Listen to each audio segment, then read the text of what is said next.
I want to talk about how we think data engineering is making a comeback, and specifically talking about the modern data stack. And we like to call it in some ways the modern data trap, which I'll get into, in that we need to reclaim it and redirect it and go a different direction with it that more focuses on composable, embeddable software as opposed to assembling siloed SaaS services that aren't necessarily the most engineering friendly. And and really a lot of this is about the data engineer. As I'll go into, like, some of the founding premise of the modern data stack, in our opinion, was that you could abstract away the data engineer and like make it totally about the business users. And we think that's incorrect. That data engineers are at the heart of data platforms at companies, and we need tools that are designed and serve them so that they can serve their stakeholders.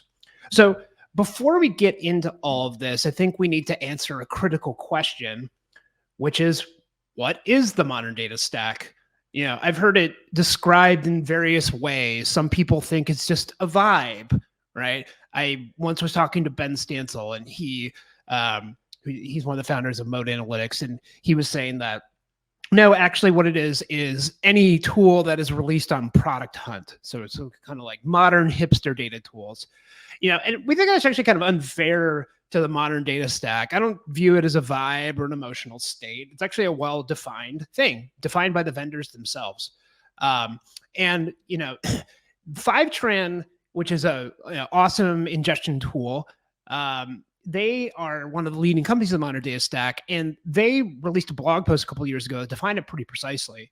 And it's effectively a suite of tools used for data integrations, and it typically is comprised of an ELT data pipeline, something like Fivetran or Airbyte, that replicates data into a data warehouse or a data lake, and then a transformation tool on top of that, now that is almost always dbt, and then a business intelligence platform, Mode Analytics or Looker or something like that. And I think there's been additional categories added to the modern data stack over time. Like, I think if this blog post had been written today, they'd be talking about reverse ETL or data activation as well, tools like High Touch or Census. But this is pretty much the shape of it. I think there's a really interesting paragraph in this blog post, and there's two important components of it. And one is that, this was built with the analyst and the business user in mind, so that users of all backgrounds can not just use the tools, but administer them without in-depth technical knowledge. And in that way, this is almost sort of it's a laudable aspiration, but I almost consider it the original sin of the modern data stack. Insofar as, in our experience, it ends up always being the data engineers who are responsible for administering, orchestrating, integrating all these hosted modern data stack tools. And the modern data stack is not serving those engineers. Let me be clear. The modern data stack has reshaped the data ecosystem with enormous benefits. But as I mentioned, and is implicit in what I was saying before, is that one of its goals, right? Some say it explicitly, some implicitly, is to eliminate data engineering. And the reality is that, as I mentioned, data engineers are more important than ever, and they're poorly served by the modern data stack. So let's talk about where the modern data stack has succeeded. What are the good components, right? One is that, especially on an individual tool by tool basis, it is easy to spin up, get started, and prototype. That original vision that Fivetran laid out has compelling components. A business user can install Fivetran and replicate data into a cloud data warehouse easily without any support, and that's great. Building on that, it's also a big tent. You can get lots of stakeholders involved. And that's great. Increasingly data is more integral to more and more parts of the business, and having stakeholders being directly involved in the data platform is great. There's also been a ton of reduced incidental complexity, and two examples come to mind here. One is DBT core.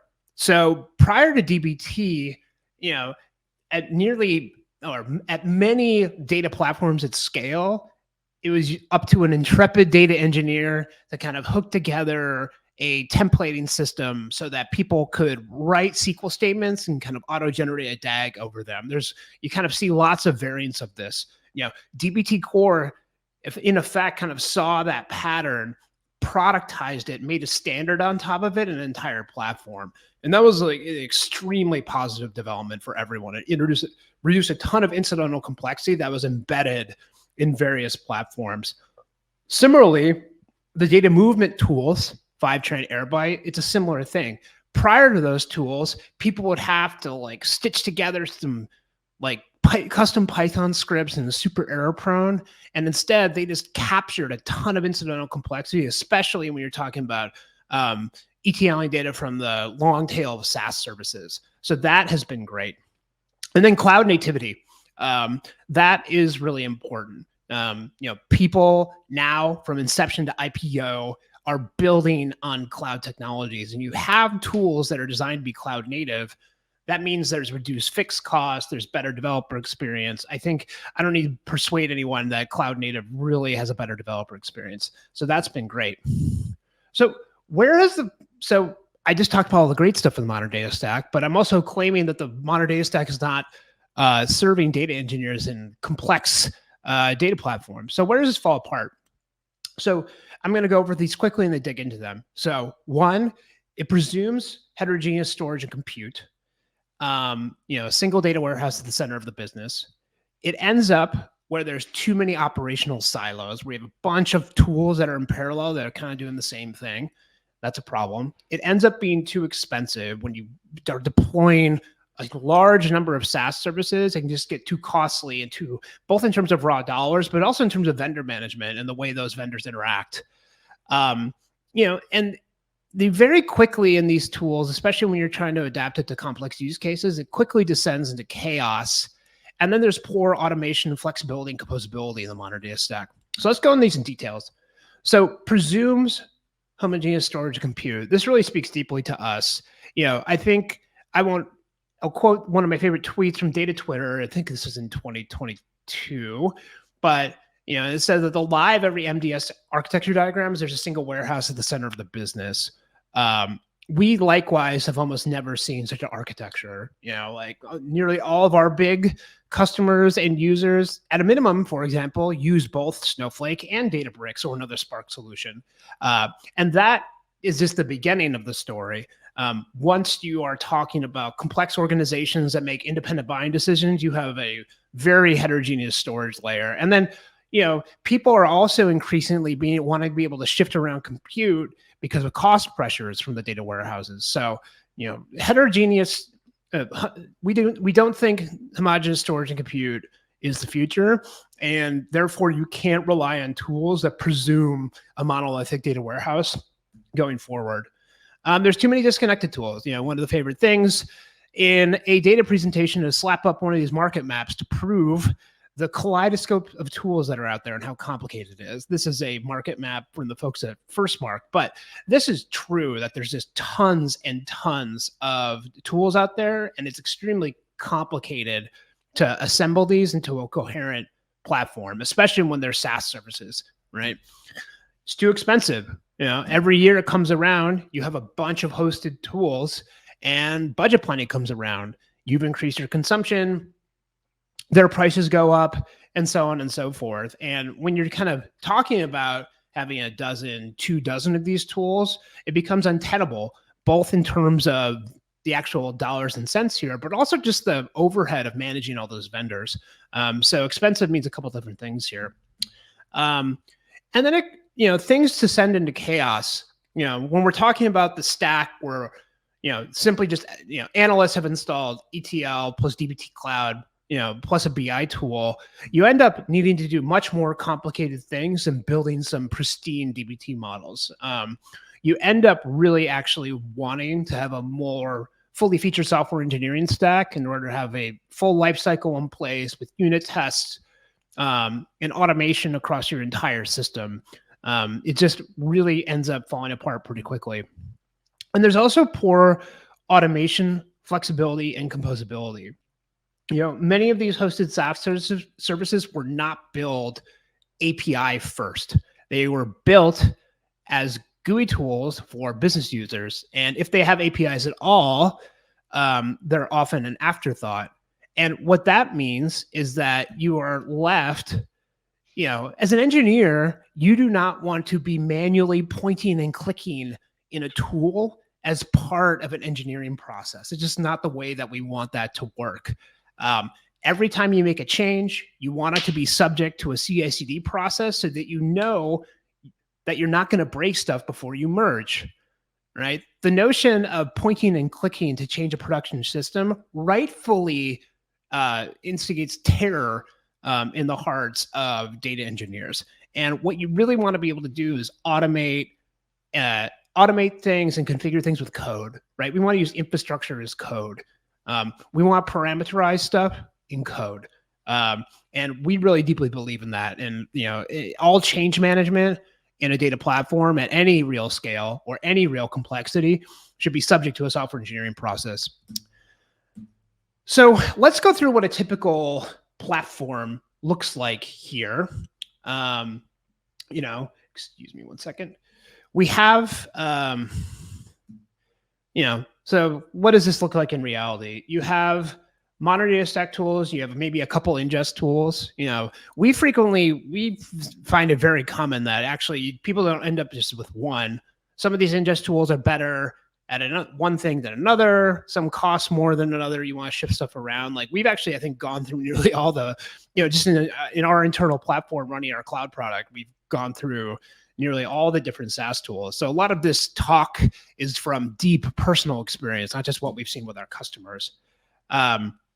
You ETL, you move the data into something like Snowflake. Say you run dbt Cloud on top of that. Then you have a reverse ETL vendor like HighTouch that has its own scheduler. You need to do some basic orchestration. You don't want to run Airflow, so you bring in Astronomer, which is a commercial product that hosts Airflow. Then you're thinking about data quality, and you want to do that, right? So you bring in another hosted tool, Monte Carlo, and then say you want some data cataloging, so you bring in a tool like Stemma. So if you really think about this, right, your goal, say, was to build a single quality data pipeline that was subject to data quality tests, that had searchable metadata, right? And these are not crazy demands for a software system. And what did you have to do? You had to bring in 7 vendors to negotiate with. You have 4 different schedulers to babysit and 6 UIs to operate. That is not, in my opinion, I don't believe that most data engineers want to work like that. It's not really tenable. And so where this ends up going is that how do you not live in that world? And to us, the answer is fairly clear, which is there's a trade-off between using standalone hosted tools and embedding libraries and composing libraries and frameworks together in order to construct the same sort of solution. So what do I mean by standalone libraries versus, embedded libraries versus standalone tools? So standalone tools are tools like, for example, Postgres is a standalone database, right? Very difficult to embed in an application. It's generally running separately, right? Similarly, Snowflake is a hosted service, right, that runs a data warehouse. Fivetran is a hosted service that runs a data movement pipeline, similarly with Monte Carlo. They're analogous, the analogous systems in the same domain that are embedded libraries are, for example, SQLite is an embedded database, right? More flexible than Postgres, which is also a flexible tool, but you can run SQLite on your laptop and a mobile browser. You can programmatically spin up one in memory, all sorts of stuff.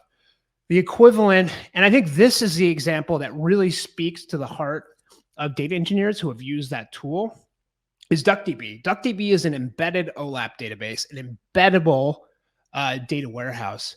And it has got a lot of hype. And that, in my opinion, hype is richly deserved. It's a modern marvel of data and software engineering, DuckDB. I mean, you can, with a single code base, the same piece of code, you can run a data warehouse on your laptop, in a data center, and in users' browsers through the magic of WASM, which is incredible. And this allows the data warehouse, a data warehouse tool, to be used in all aspects of the development lifecycle, which is super, super powerful for engineers. Similarly, Great Expectations is an open source data quality library. You can invoke it programmatically within the context of an orchestrator, which is relevant to Dagster. And then, Sling is a tool, a new upcoming tool that we're really passionate about, that provides similar functionality to 5-trainer error byte for a subset of data stores, but it's very straightforward to invoke programmatically in the context of another tool. And we're not saying that standalone tools are always bad or embedded libraries are always good. What we're saying is that there's trade-offs here, and that engineers should be empowered to make the choice that is right for them depending on context. And we think the pendulum has swung way too far towards standalone tools in the domain of data engineering. And that's time for embedded libraries to make a comeback. So what goes wrong with standalone tools, standalone services? So sometimes they overserve engineers, right? So sometimes an engineer just needs to do a basic capability, right? So for example, you just need to do some straightforward data quality tests, check some nulls, check to make sure that basic referential integrity is in place and whatnot. You do not need a standalone tool to do that. You simply need to write some code to do data quality check and have some place where you can track the information about it and instigate workflows based on it. And so we think in a lot of cases, engineers are overserved by that. Similarly, they can be underserved in other domains by standalone tools, in particular their lack of programmability and the thin APIs around them. Like a tool like 5tran, for example, we think underserves engineers in a lot of respects because it's difficult to automate and program against. These also can be operationally fragile tools because most of these SaaS services kind of ship with their own little baby orchestrators. So you're back in a world where you're running 4 in parallel cron jobs, say. You're kind of hoping and praying that one is finished before the other. And then you actually are tracking the operational information about all those runs in a bunch of different tools. And it's an operational nightmare. And then, as I mentioned, they often have unpredictable costs. There's a bunch of vendors. It's difficult to keep in your head. There's a bunch of different pricing models might interact different way. There's poor visibility, pardon me. So are standalone services the only option? And obviously we think no. And this is where we really talk about why it's a trap, meaning that they can often, for the individual user who's spinning up the individual capability, oh, I need an ingestion tool. Oh, I need, to orchestrate DBT, right? And you bring a single solution in there and bring in a single tool. But this is easy, but you end up getting, even though it felt easy, you end up quickly creating more complexity, right? Because effectively because these simple services interact and complect in different ways, they end up creating what is actually a more complicated end solution. So we really think the key to escaping the trap, is a flexible, composable single pane of glass. And we think Dagster, the data orchestrator, can be a big part of that. So 1, it builds on the good parts of the MDS, right? All those properties I was talking about at first in terms of incorporating lots of stakeholders and having easy to adopt tools. We need to build on that. Excuse me. You need to embrace engineering best practices.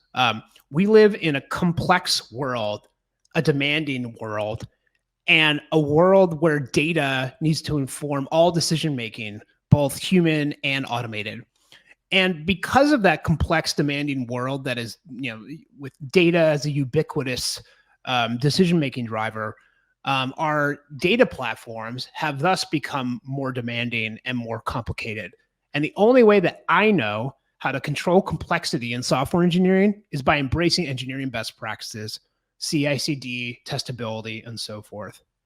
It needs to be a composable toolkit for data engineers so they can mix and match tools as appropriate that are right for their specific use case. And then do that in the context of a single pane of glass for the entire platform, where by composing this, you can still have a cohesive view, automate things in unified ways, observe them, have lineage data quality and consumption management. And then you want incremental adoption across every stakeholder team, because that's also absolutely critical. And, I don't have time to go into why we think Dagster is the right approach for this, because this is a high level thing. But obviously, we think Dagster embodies these values, and really, what we want to be is the control plane for data engineers in this new world that's far more flexible and targeted for them.